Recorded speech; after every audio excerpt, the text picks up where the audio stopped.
A paz do Senhor para a igreja. Estamos aqui em mais um culto de doutrina, onde hoje estaremos terminando a série de estudos que temos feito em cima do Evangelho de Marcos. Oremos. Senhor nosso Deus e Pai, queremos te agradecer por mais esta oportunidade de aprender acerca da tua palavra. Nos dá, Senhor, o devido esclarecimento, que nós possamos, Senhor, sempre estar inteirados acerca da Tua palavra e que não sejamos meros ouvintes, mas praticantes da Tua palavra e que possamos dizer, tal qual o salmista: ó, quanto eu amo a Tua lei, é a minha meditação de dia e de noite. Em nome de Jesus. Amém. Temos então estudado o Evangelho de Marcos dentro da perspectiva da análise retórica, mais especificamente aquilo que nós chamamos de análise retórica bíblica semítica. E hoje estaremos estudando a sequência central da última sessão do Evangelho de Marcos. Então, eu já disponibilizei o PDF para quem desejar acompanhar. Então, essa sequência central da última sessão, que engloba todo o capítulo 13 do Evangelho de Marcos, ela geralmente é conhecida como o discurso escatológico de Jesus. E esse discurso, ele, com ligeiras diferenças, com certas diferenças, ele aparece também nos outros evangelhos sinóticos. O objetivo é mostrar o cumprimento, por isso que o estudioso francês Roland Maynet, ele chama de o discurso do cumprimento.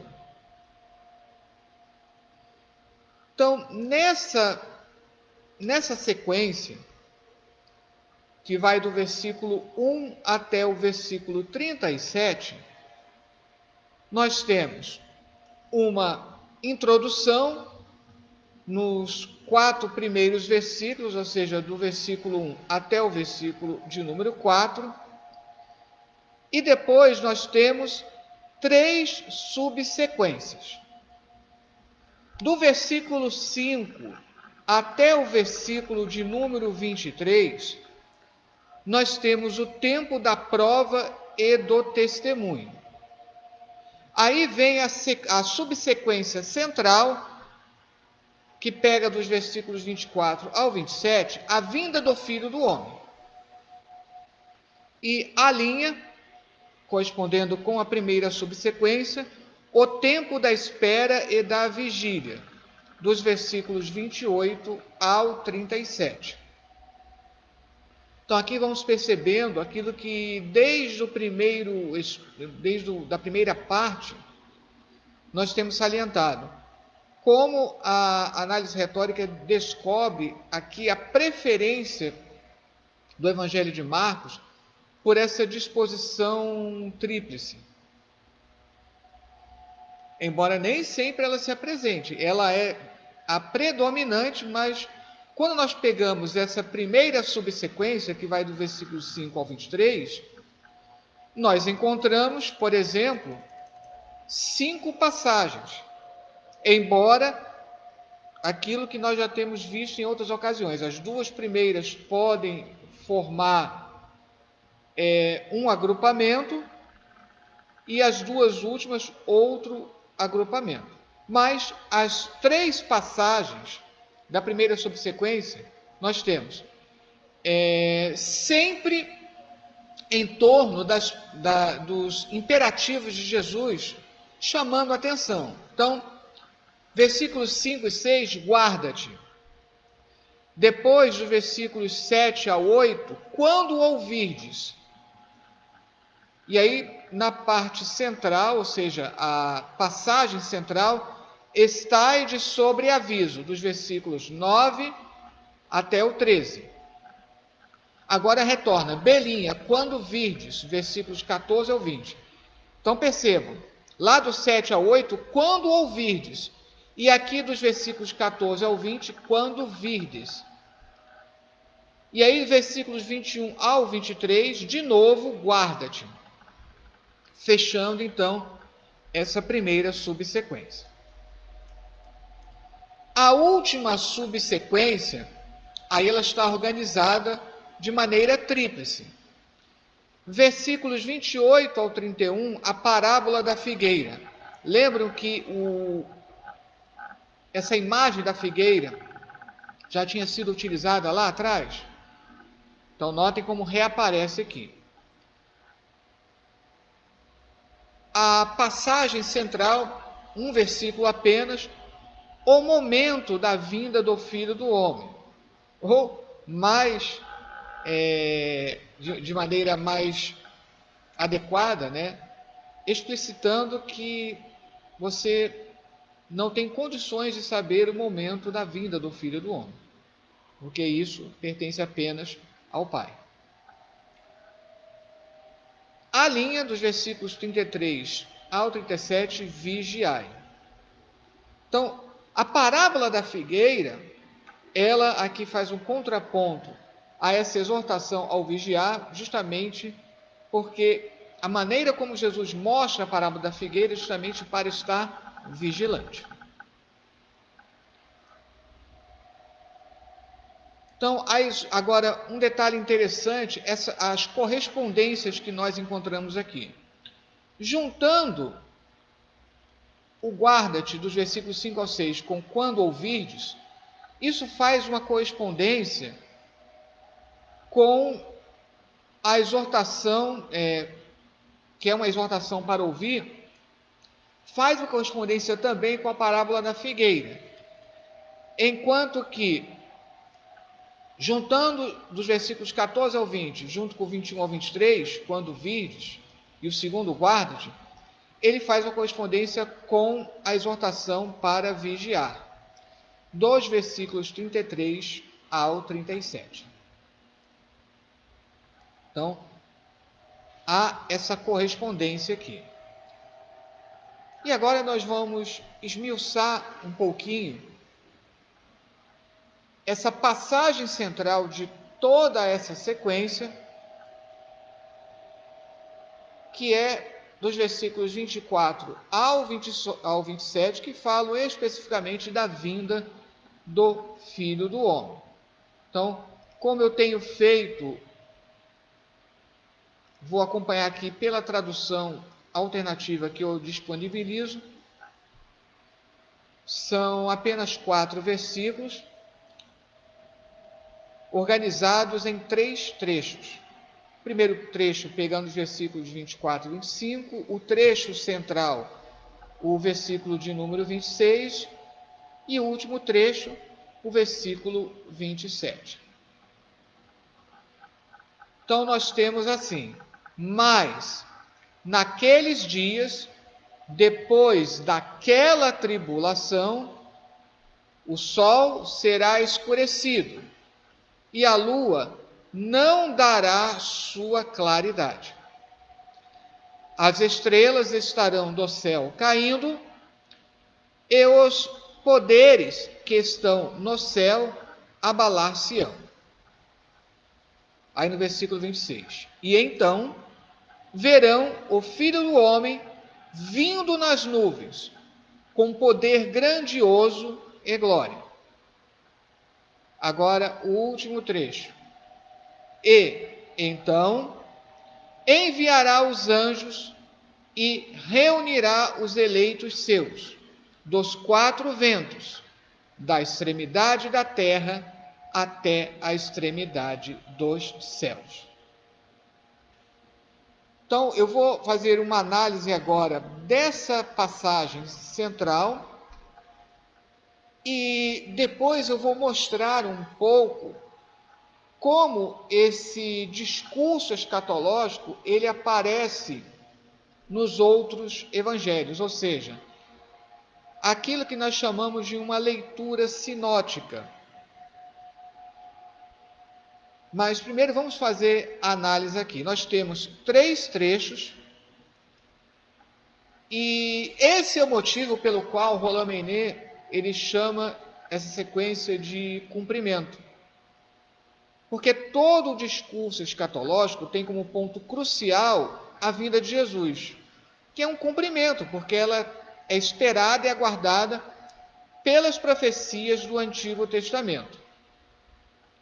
São 3 trechos em que os horrores cósmicos, que são descritos nos versículos 24 e 25, contrapõem-se à alegria cósmica dos eleitos sendo colhidos.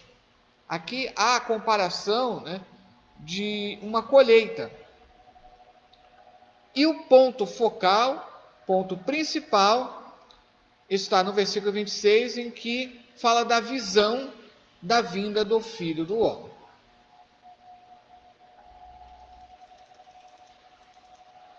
Agora, como aqui nós temos o ponto focal, o ponto primordial do discurso escatológico, que fala de um cumprimento, aqui Marcos ele vai utilizar de vários versículos do Antigo Testamento e fazer uma amálgama, fazer uma junção de várias passagens. Num vídeo anterior, todos irão lembrar, como eu falei, do uso do Antigo Testamento pelo Novo Testamento, aonde lá no início do Evangelho de Marcos, no primeiro capítulo, versículos 2 e 3, há também a junção de alguns versículos. Enquanto ali nós detectamos a junção de 3 versículos, aqui nós temos vários versículos. Justamente porque a proposta do Evangelho de Marcos é evidenciar que Jesus, de fato, ele está cumprindo todas as profecias e todas as expectativas do Antigo Testamento. Então, o versículo 24 ele vai remeter a várias passagens. Vamos ler novamente aqui. Mas naqueles dias, depois daquela tribulação, agora vem o trecho que vai estar aludindo a várias passagens do Antigo Testamento. O sol será escurecido e a lua não dará sua claridade. As estrelas estarão do céu caindo e os poderes que estão no céu abalar-se-ão. Então nós vamos ver primeiramente Ezequiel 32, 7.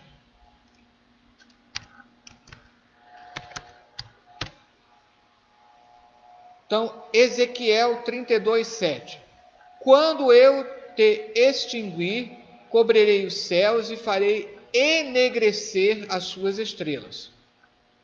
Encobrirei o sol com uma nuvem e a lua não resplandecerá a sua luz. Então, notem como tem uma fraseologia bem similar ao que nós vemos lá em Marcos. Além disso, nós temos Joel, capítulo 2, versículo de número 10. Então, Joel 2, 10. Diante deles treme a terra e os céus se abalam, o sol e a lua se escurecem e as estrelas retiram o seu resplendor. Ainda em Joel, nós temos lá 3,15.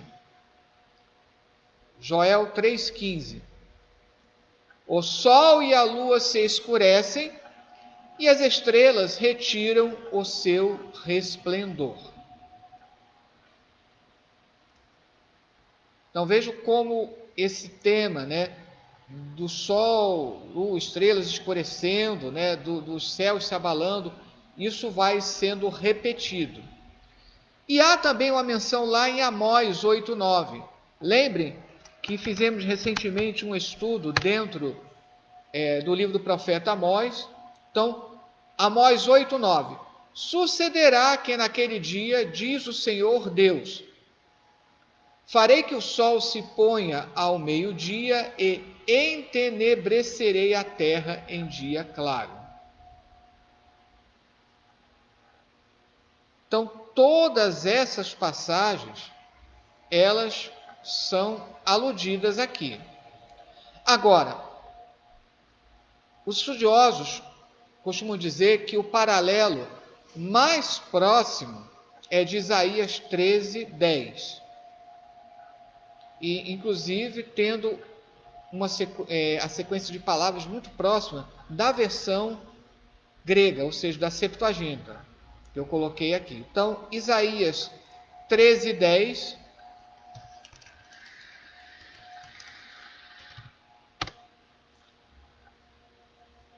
Então, Isaías 13:10. Porque as estrelas e constelações dos céus não darão a sua luz. O sol logo ao nascer se escurecerá, e a lua não fará resplandecer a sua luz.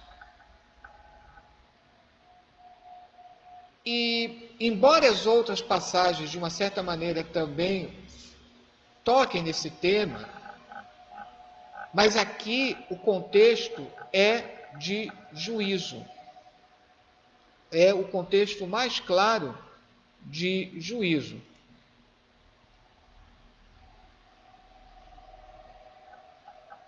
Isso vai ficar claro pela sequência. Vamos dar continuidade aqui. Isaías 13, agora do versículo 11. Castigarei o mundo por causa da sua maldade e os perversos por causa da sua iniquidade. Farei cessar a arrogância dos atrevidos e abaterei a soberba dos violentos. Farei que os homens sejam mais escassos do que o ouro puro, mais raros do que o ouro de Ofir. Aí no versículo 13. Portanto, farei estremecer os céus, e a terra será sacudida do seu lugar, por causa da ira do Senhor dos Exércitos e por causa do dia do seu ardente furor.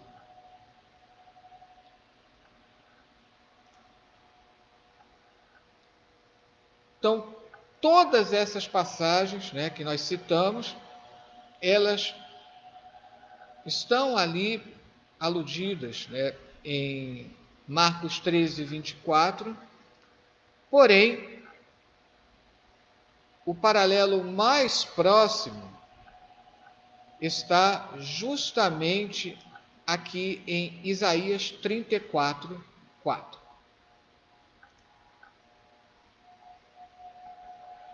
Então, é Isaías 34:4 que é o paralelo mais próximo.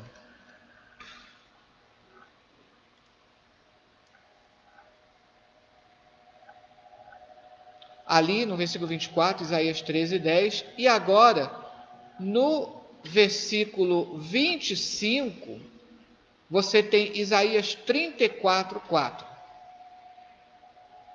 Então, voltando aqui a 25, as estrelas estarão do céu caindo, os poderes que estão no céu abalar-se-ão.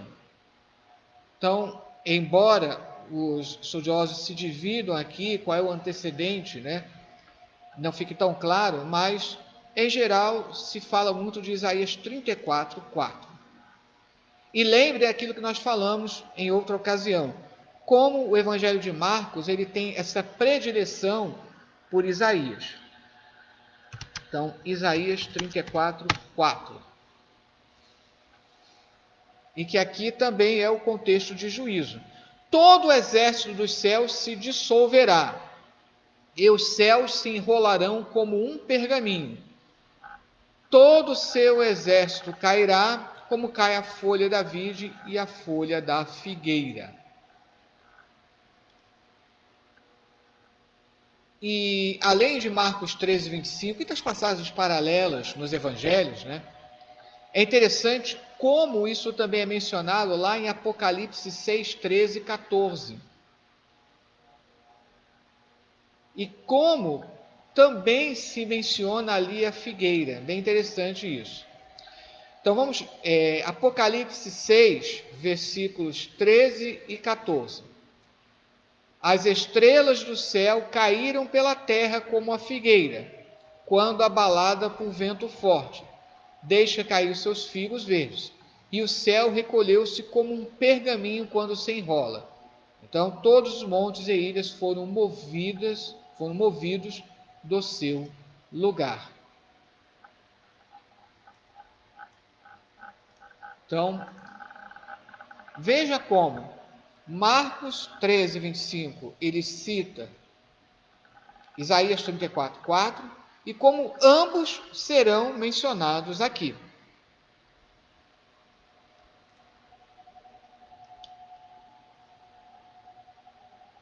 E aí chegamos no versículo 26.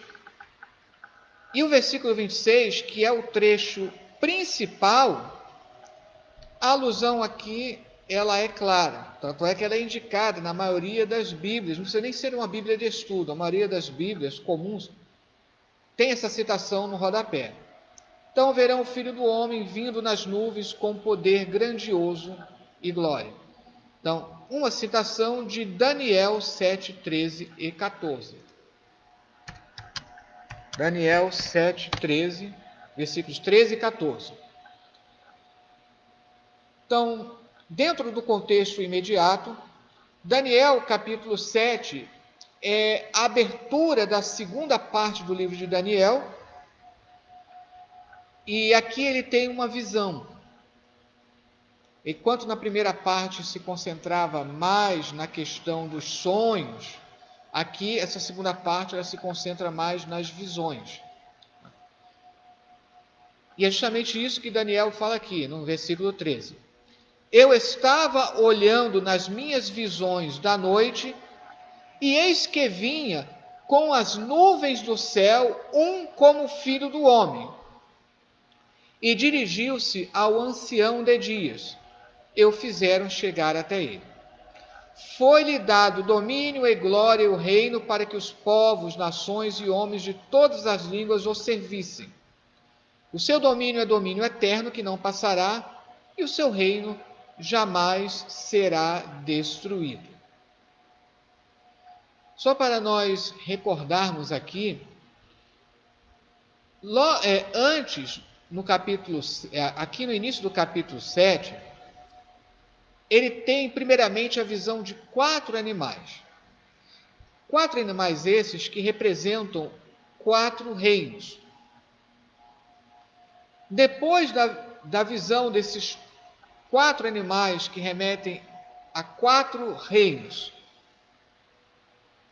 justamente depois disso, observe aqui no versículo 11 e 12. Então estive olhando por causa da voz das insolentes palavras que o chifre proferia, estive olhando e vi que o animal foi morto, e o seu corpo desfeito e entregue para ser queimado. Quanto aos outros animais, foi-lhes tirado o domínio, todavia foi-lhes dada a prolongação de vida por um prazo e um tempo. Aí vem o versículo 13. E eu estava olhando nas minhas visões da noite, e eis que vinha com as nuvens do céu um como o Filho do Homem. E aqui vale a pena falar um pouquinho dessa expressão que é típica das pregações de Jesus. Rapidamente aqui, quando nós estudamos os evangelhos, nós temos o que seria a chamada ipsima vox de Jesus, ou seja, a autêntica voz de Jesus, o conteúdo exato das suas pregações, e nós temos a maneira peculiar como cada evangelista transmitiu, às vezes até com observações próprias. Mas Filho do Homem é uma expressão que aparece tantas vezes nos evangelhos, não somente em um, mas em todos, que é uma expressão que remete a autoidentificação de Jesus. Só para dar um exemplo, somente no Evangelho de Mateus você tem a expressão homens de pouca fé. Então entende-se que essa é uma explicação própria do Evangelho de Mateus. Mas filho do homem, ela é uma expressão que foi utilizada por Jesus, por isso que aparece em todos os evangelhos sinóticos. Curiosamente, só não aparece no Evangelho de João, até porque o Evangelho de João tem uma outra proposta. E o que nos chama a atenção aqui, no Antigo Testamento, filho do homem também aparece lá no livro do profeta Ezequiel. Aparece muitas vezes essa expressão, filho do homem. Mas a maneira como aparece ali em Ezequiel e a maneira como aparece aqui em Daniel são contextos diferenciados. Em Ezequiel, filho do homem significa tão somente ser humano. Lá em Ezequiel. Esse contexto de filho do homem significando ser humano não é utilizado lá nos evangelhos. Não é o contexto de Ezequiel. Mas é o contexto justamente aqui de Daniel. Então, repetindo aqui, veio com as nuvens do céu, como o filho do homem, ou seja, semelhante ao filho do homem. É alguém que parece, tem feições humanas, mas percebe-se que ele é mais do que um simples ser humano, porque ele vem com as nuvens do céu. Por isso que aqui diz, como o filho do homem. Essa passagem, ela está justamente, é uma das passagens em aramaico, e justamente coloca aqui Kivar Enash, que equivale no hebraico ao Ben Enosh, ou, como aparece lá em Ezequiel, Ben Adam. Então, essa expressão aqui, em Daniel, fala de alguém que é semelhante ao filho do homem, mas percebe-se que ele é mais do que isso. E a esse personagem que aqui em Daniel, ele não é explicado com maiores detalhes, mas a ele é dado o domínio, a glória e o reino, para que os povos, nações e homens de todas as línguas o servissem. E diz que o seu domínio é um domínio eterno que não passará. Por isso essa passagem, ela se tornou tão importante dentro da expectativa messiânica. Nós temos, inclusive, no chamado, aquele que convencionou-se chamar de período interbíblico, floresceu a chamada literatura apocalíptica, uma literatura, inclusive, apócrifa, e que explora muito essa questão do filho do homem. Um dos livros apócrifos que mais exploram essa questão do filho do homem é o primeiro livro de Enoque, que usa muito essa expressão filho do homem. Então, para Jesus, ele se utiliza dessa passagem aqui de Daniel para certificar que ele é, de fato, o Messias tão aguardado, tão esperado, como já estava claro lá em Daniel. Agora, nós temos no versículo 27, e então enviará os anjos, voltando agora a Marcos, Marcos 13, 27. E então enviará os anjos e reunirá os eleitos seus dos quatro ventos, da extremidade da terra até a extremidade dos céus. E aqui nós temos a combinação de duas passagens. A primeira, Zacarias 2, 6.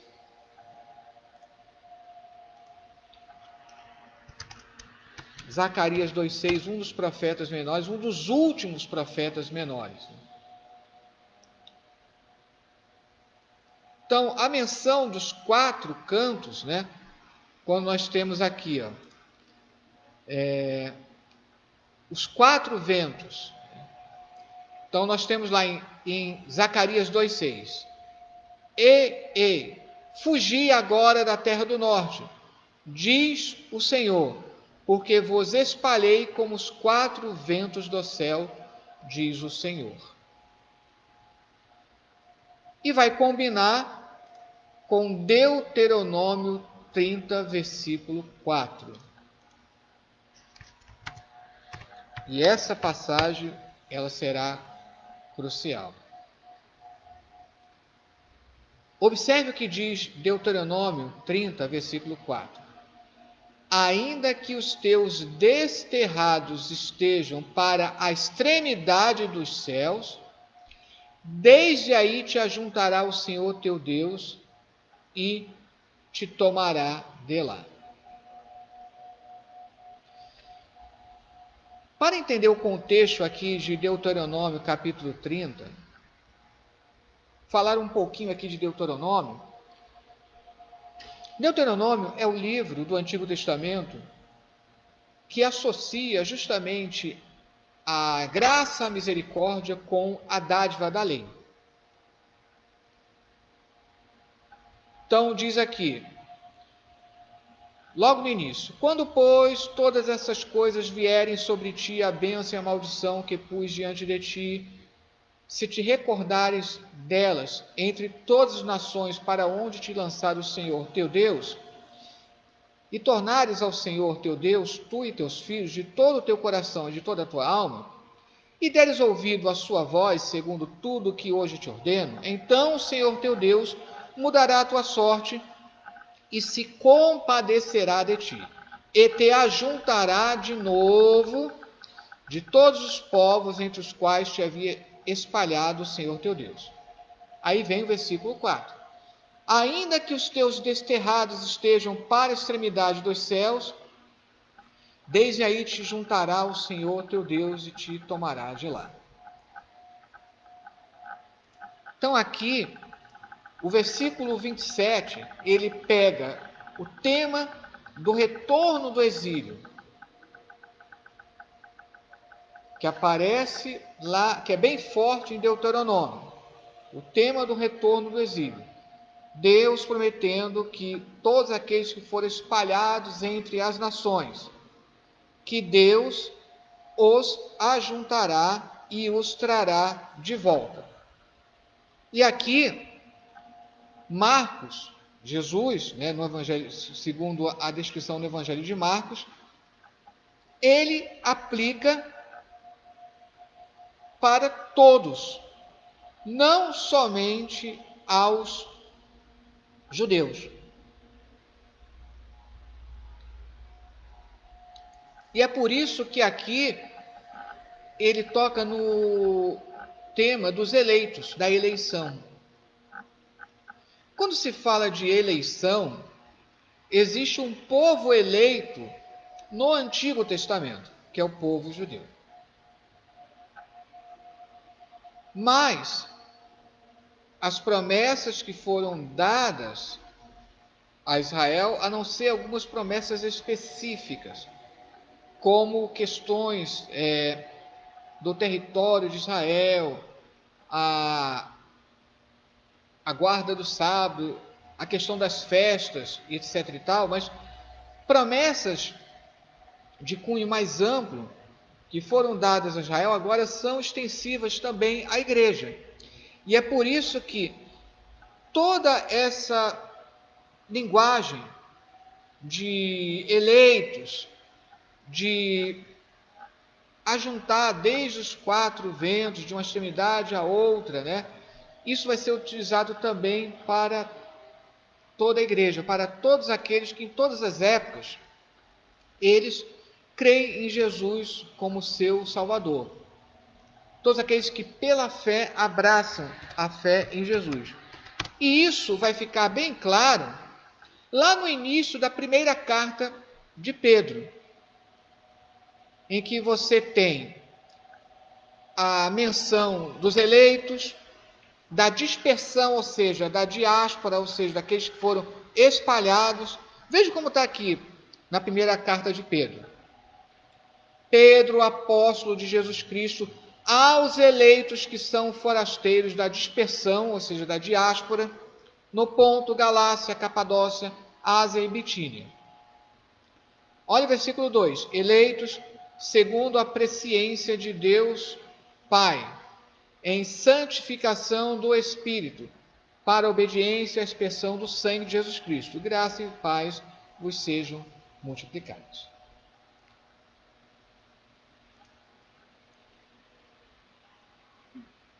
Depois dessa análise aqui de Marcos 13, 24 a 27, vamos fazer agora, rapidamente, uma breve análise sinótica.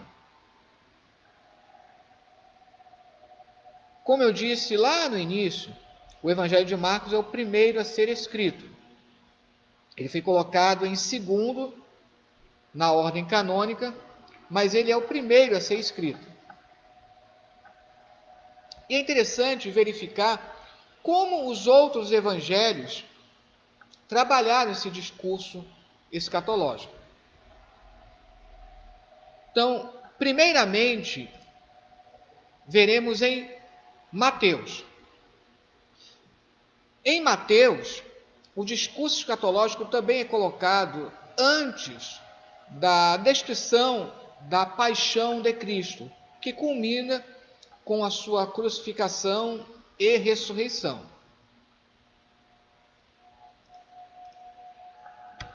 Então nós temos lá Mateus 24, que algumas Bíblias colocam também como sermão profético. Então, só repetindo lá em Marcos, Marcos 13, versículo 1 e 2, veja como começa. Ao sair Jesus do templo, disse-lhe um de seus discípulos: Mestre, que pedras, que construções?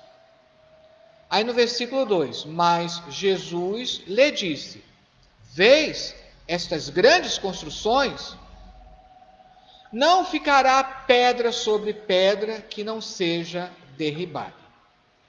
Agora veja como Marcos ele coloca. Tendo Jesus saído do templo, ia se retirando quando se aproximaram dele os seus discípulos para lhe mostrar as construções do templo. Ele, porém, lhes disse: Não vedes tudo isto? Em verdade vos digo que não ficará aqui pedra sobre pedra que não seja derribada.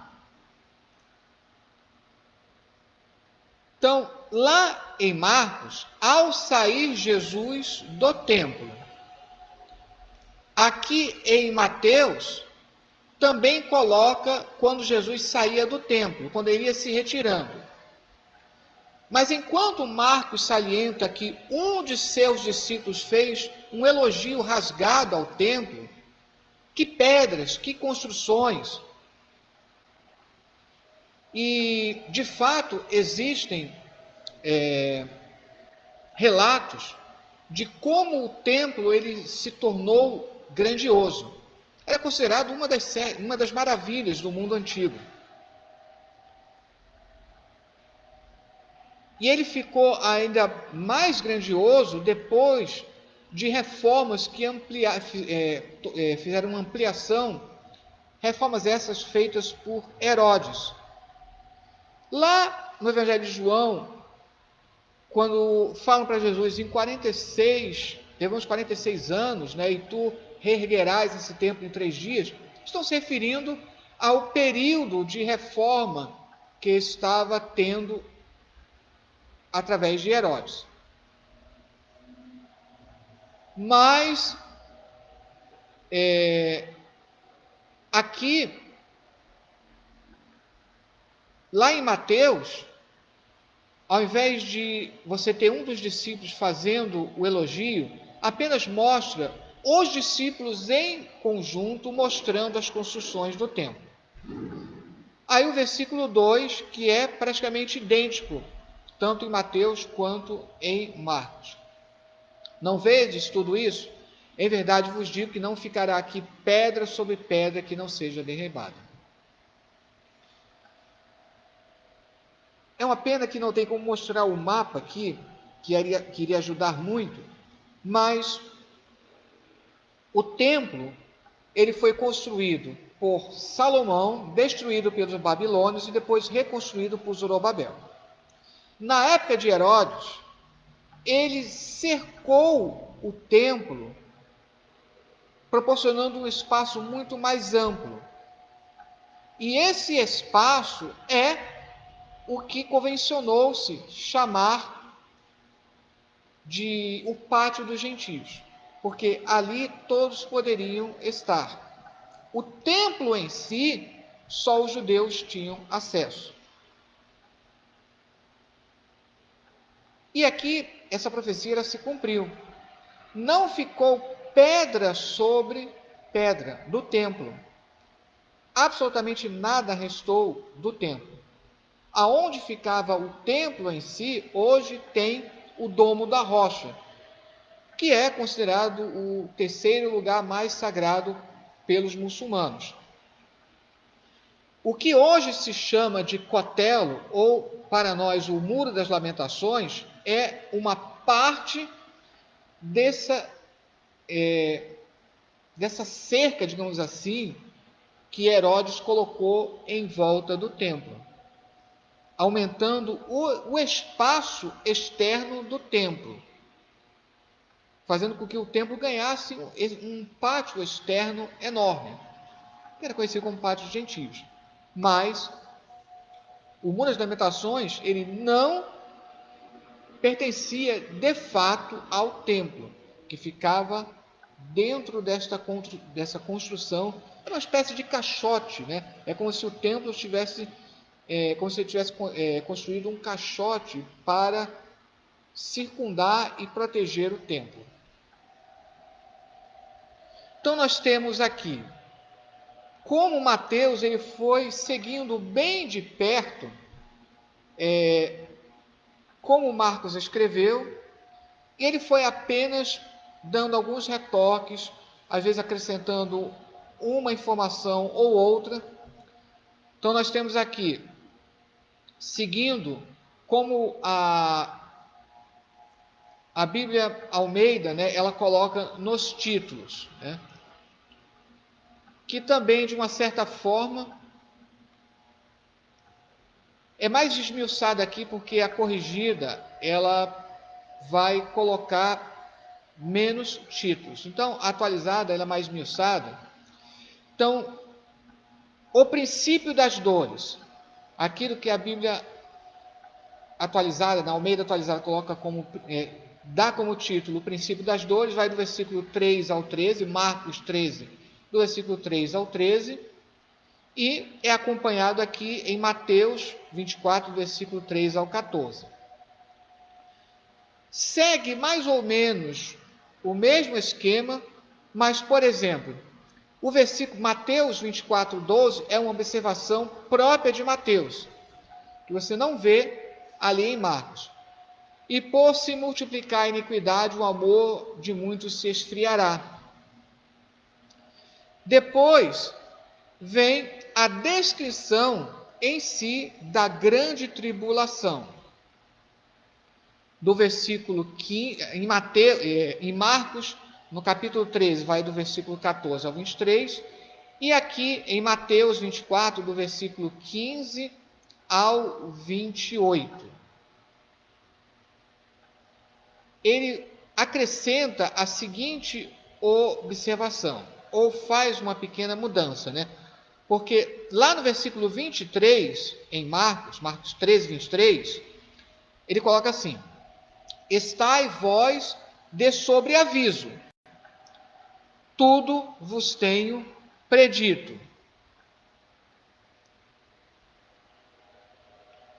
E lá em Mateus, você tem o equivalente lá no versículo 27 e 28. Mateus 24, 27 e 28. Porque assim como o relâmpago sai do oriente e se mostra até no ocidente, assim há de ser a vinda do Filho do Homem. Onde estiver o cadáver, aí se ajuntarão os abutres.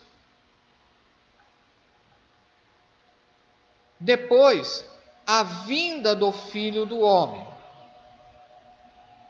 Então, Mateus 13, 24 a 27, que foi o que nós acabamos de estudar, tem a sua correspondência lá em Mateus 24, do versículo 29 ao 31. É bem interessante as mudanças que são feitas. Então vamos acompanhar aqui. Logo em seguida, Mateus 24, 29. Logo em seguida, a tribulação daqueles dias, o sol escurecerá, a lua não dará sua claridade, as estrelas cairão do firmamento, os poderes do céu serão abalados. Aqui, praticamente idêntico. Aí 30. Então aparecerá no céu o sinal do Filho do Homem. Aqui acrescentou a palavra sinal.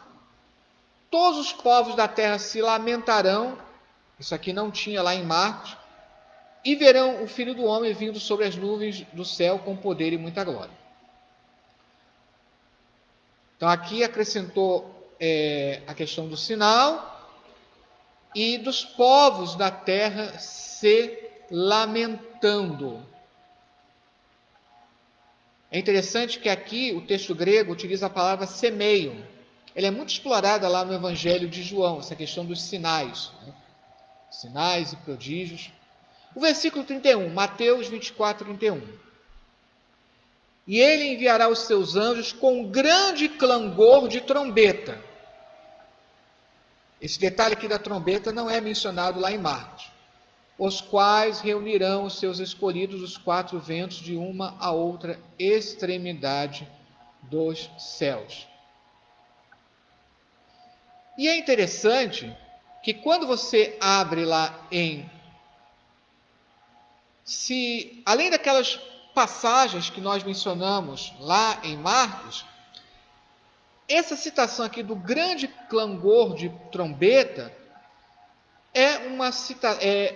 como se fosse uma alusão, quase que um eco, de Isaías 27, 13. Naquele dia se tocará uma grande trombeta, e os que andavam perdidos pela terra da Síria, os que forem desterrados para a terra do Egito, tornarão a vir e adorarão ao Senhor no Monte Santo em Jerusalém. Continuando, a questão da parábola da figueira e exortação à vigilância. Então, continua tendo seu paralelo aqui, como está lá em Marcos. Aí em Mateus, no capítulo 24, vai do versículo 32 até o 40. Aí Mateus vai fazer um acréscimo, que vai ser retomado lá em Lucas, porque até aqui, Lucas também segue mais ou menos o mesmo esquema, lá em Lucas 21. Mas aqui haverá uma diferença em relação ao que você vê em Marcos, e que Lucas colocou em outro lugar. Lucas deslocou lá para o capítulo 12, do versículo 42 a 46, que é a parábola do bom servo e do mau. Aqui, então, até o versículo 44, você tem o discurso escatológico em si. Do versículo 45 ao 51, você tem um acréscimo em relação ao que foi posto no Evangelho de Marcos. E no capítulo 25, você tem uma grande expansão que é típica de Mateus, que você não encontra ali nos outros evangelhos.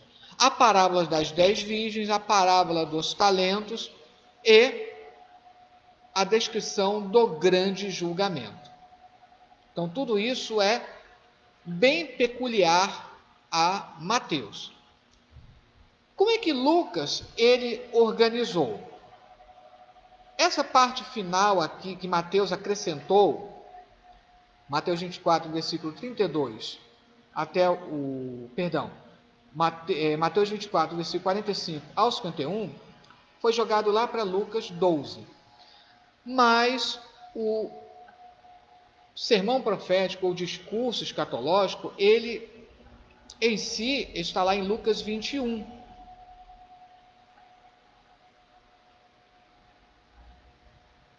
Logo depois do contexto, do versículo 1 ao 4, você tem um contexto da oferta da viúva pobre. É bem interessante como ele coloca toda essa questão do discurso escatológico logo depois dessa passagem que fala da viúva pobre. Mas o que propiciou Lucas colocar nesse ponto é que aqui é um episódio acontecendo no templo, em que ele observa a oferta da viúva pobre. Então isso puxa a respeito, do discurso escatológico, e que tem a ver justamente com o templo.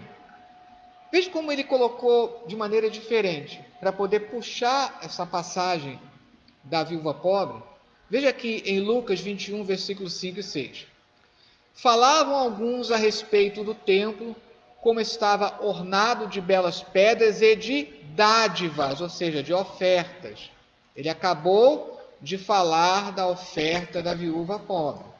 Veja como Lucas ele conseguiu arrumar aqui o gancho, que ficou bem diferente, esse gancho ficou totalmente diferente do que havia sido feito em Marcos e Mateus. Mas aí vem o versículo 6, que é praticamente idêntico ao que você já tinha visto em Mateus 24, 2 e em Marcos 13, versículo 2. Vedes estas coisas, dias virão em que não ficará pedra sobre pedra que não seja derribada. Aqui, idêntico lá. Aí você tem o mesmo esquema, ao princípio das dores, do versículo 7 ao 19. Agora, aqui, ele vai mudar um pouquinho, porque ele vai se concentrar no que seria a descrição da grande tribulação. Aqui ele se concentra mais na descrição de Jerusalém sitiada. Aqui em Lucas, no capítulo 21, do versículo 20 ao 24. Por isso, quando nós falamos do discurso escatológico, da grande tribulação, Lucas deixa isso mais claro.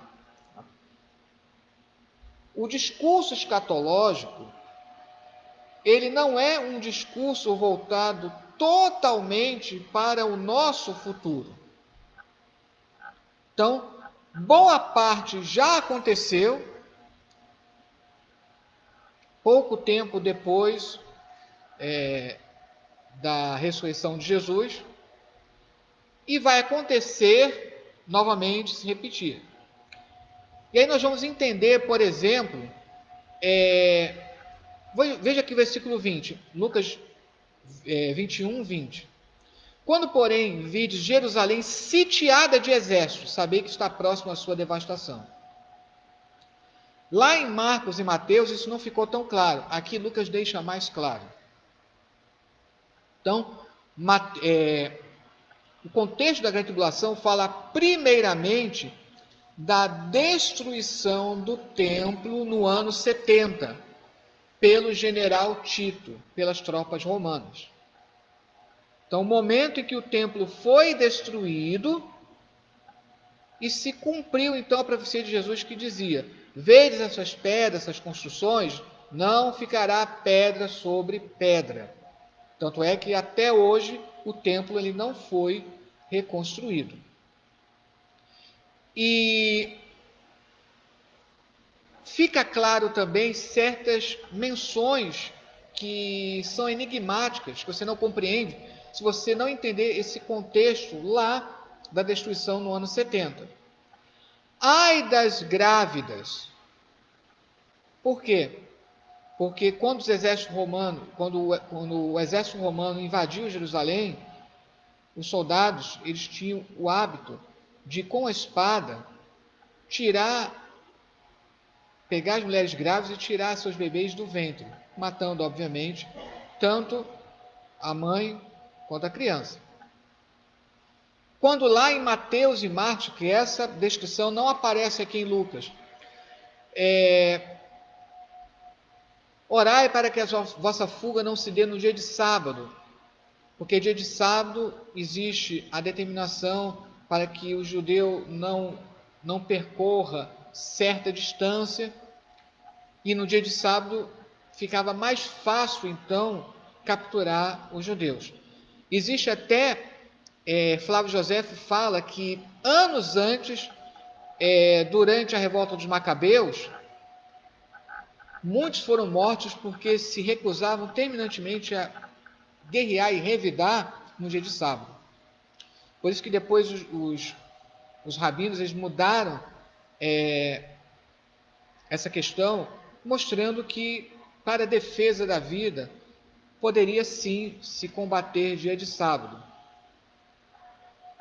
Mas por isso que lá em Mateus e Marcos fala sobre a questão do sábado. E aí Lucas continua aqui a vinda do Filho do Homem, a parábola da figueira, exortação à vigilância, segue o mesmo esquema que você vê em Mateus e Marcos.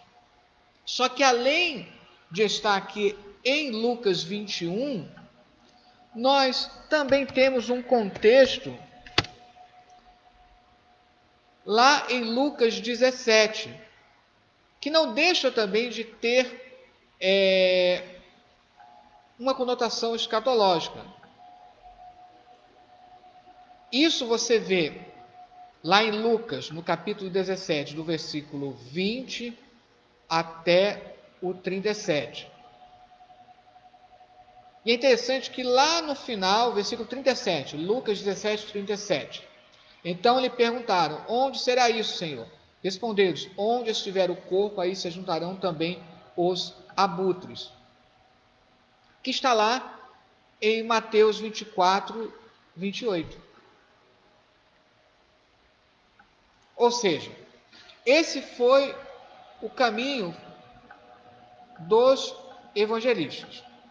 Marcos é o primeiro a registrar o sermão profético ou discurso escatológico. Mateus vai ampliar, além do capítulo 24, que já é ampliado, você tem uma ampliação no capítulo 25. Então, Mateus ele faz uma grande ampliação desse discurso profético ou discurso escatológico. Lucas, ele vai não deixar tão extenso quanto Mateus, mas vai vai deixar em duas posições. Ele vai deixar uma versão que segue bem de perto de Mateus e de Marcos, lá no capítulo 21, antes do relato da paixão, como os outros evangelistas já haviam feito, mas ele coloca também uma espécie de antecipação desse discurso escatológico lá no final do capítulo 17. Isso é típico de Lucas. Você vai perceber que aonde Mateus reuniu todo o material que hoje nós conhecemos como o Sermão da Montanha, Lucas ele tem espalhado pelo seu evangelho, tirando obviamente tudo aquilo que é peculiar a Mateus. Então, hoje nós encerramos o nosso estudo sobre o Evangelho de Marcos e, Deus aí permitindo, estaremos posteriormente fazendo um estudo sinótico. E aí teremos oportunidade de falar sobre o que é exatamente o estudo sinótico. Hoje já tivemos uma pequena demonstração, que é você comparar como a mesma passagem ela é relatada, ela é posta nos diversos evangelhos. Porque não é exatamente igual. Justamente porque se fosse tudo exatamente igual, não teríamos 4 evangelhos. Então, mesmo as chamadas passagens sinóticas, ou seja, que você encontra nos diversos evangelhos, elas têm essas diferenças. Amém? Que Deus abençoe. Estaremos agora orando para encerrar. Senhor nosso Deus e Pai, Criador dos céus e da terra, te louvamos e te agradecemos, Senhor, por mais esta oportunidade de estudar a Tua Palavra. Abençoa a cada lar alcançado por esta transmissão, que cada lar seja guardado e protegido por ti, em nome de Jesus. Amém. Que a graça de nosso Senhor e Salvador Jesus Cristo, o grande amor de Deus, nosso Pai, e as doces consolações do Espírito Santo sejam com todos, agora e para todos sempre. Amém.